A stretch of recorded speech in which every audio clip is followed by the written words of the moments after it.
a non seulement certaines compétences et expertises, mais certaines caractéristiques pathologiques d'une manière spécifique, mais aussi caractéristiques de la santé et des patients au Maroc. C'est un partenariat qui est le premier de son genre entre un organisme privé au Maroc et un centre aussi important que le centre Léon Bérard en France, qui est un des centres leaders mondiaux de la cancérologie.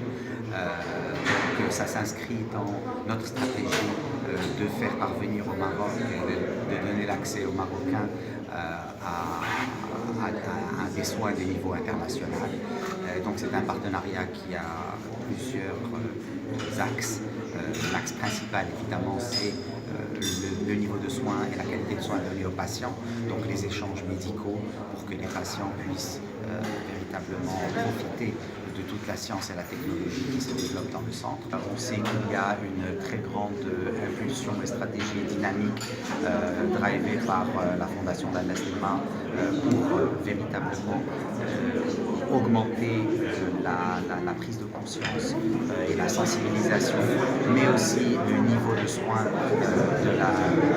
du cancer au Maroc. Donc nous, on s'inscrit dans une politique d'accompagnement, mais le privé évidemment, donc on va simplement accompagner cette dynamique. Et donc notre focalisation, c'est d'abord le Maroc, mais aussi les extensions, comme il y a une dynamique africaine de la Fondation, on est là aussi pour développer une présence en Afrique subsaharienne. Le sens du partenariat que nous avons mis en place avec ODM comporte plusieurs facettes. La première, c'est que c'est une stratégie générale de notre établissement de vouloir établir des partenariats avec des équipes en développement rapide et très actives dans des pays qui sont traditionnellement des partenaires. Donc ça s'inscrit dans une politique assez générale. Dans le cas particulier du partenariat que nous avons fondé et que nous officialisons aujourd'hui, plusieurs axes importants. Un axe de formation, puisqu'on va partager nos formateurs avec les équipes des hôpitaux d'ODM et avec la volonté de pouvoir mettre en place des partenariats sur le secteur paramédical, infirmière bien sûr, mais également médical.